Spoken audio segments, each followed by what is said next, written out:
It's Saturday the 1st of January 2022. Happy New Year.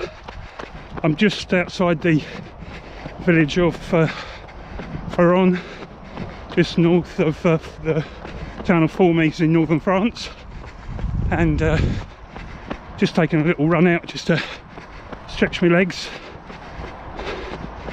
So it might be about 8 kilometres, something like that. Nothing drastic. I've found the paths around here a little limited, and just have to be very careful on the roads. So I'm just going to try and hit the trail I do know that I used part of the other day, which should go through here, but it's marked private everywhere. So I'm just going to check this out on the map and get back to you. So a quick update on coronavirus. Figures aren't out for today, but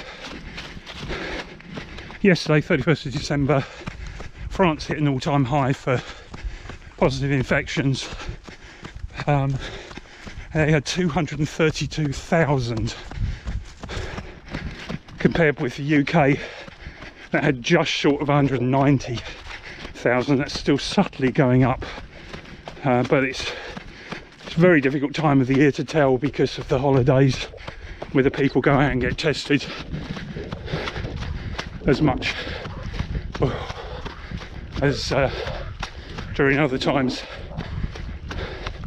Netherlands did come down in the last week. It's just subtly going up. It's nothing like the rate in France or the UK, bearing in mind through a lot of November, a lot of December, the Dutch rate was much higher than the UK and French. It's just those two countries have really taken off in the last week.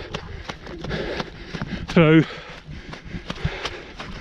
the real test is really how much of that leads to admissions in 1 or 2 weeks' time, and whether the hospital services then get overwhelmed and we need proper lockdowns, more severe restrictions on mixing than currently, or whether, as some of the early studies were indicating, Omicron variant, which is supposed to be fueling these massive increases,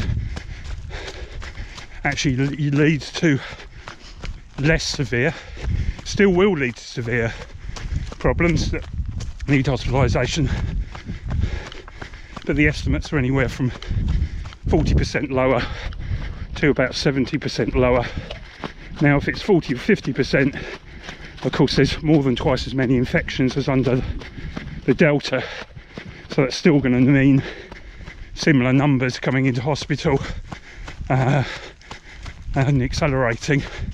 However, if it's 70% or less severe, and also the booster programs which are going on also bite into that severity, then it might be okay and we don't have to go into more severe conditions. Bearing in mind, of course, we've had a very mild December.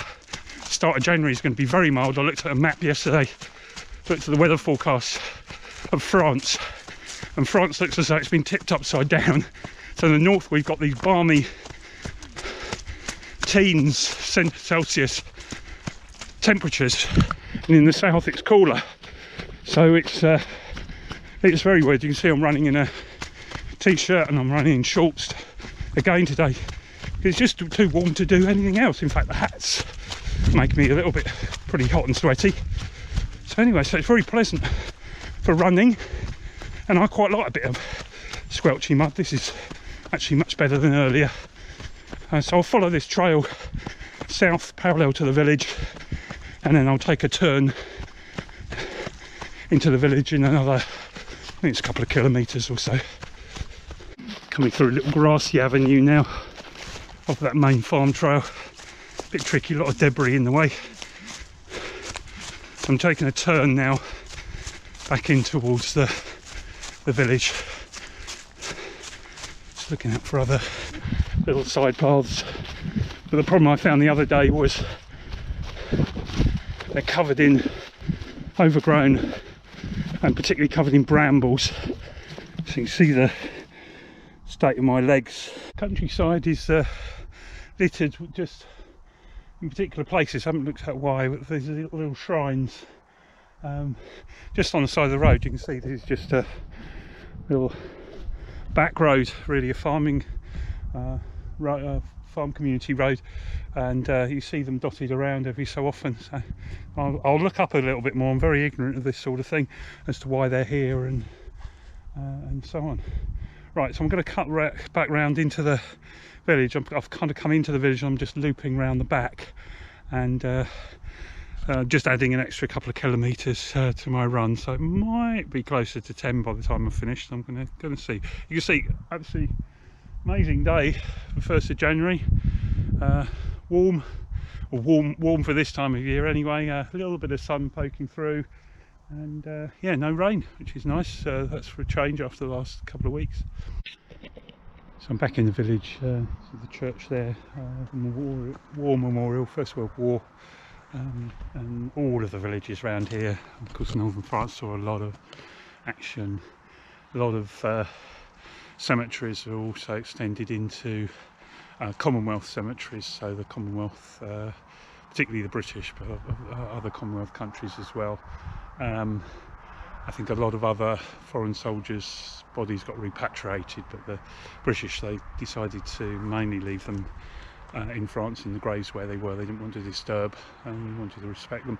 So yeah, there's a lot of that history, obviously, that marks this area of France and Belgium, of course, as well. So with Flanders and so on, which we drove through the other day. Anyway, it's been nice stay here for 4 days. So head back through Belgium and up into the Netherlands tomorrow.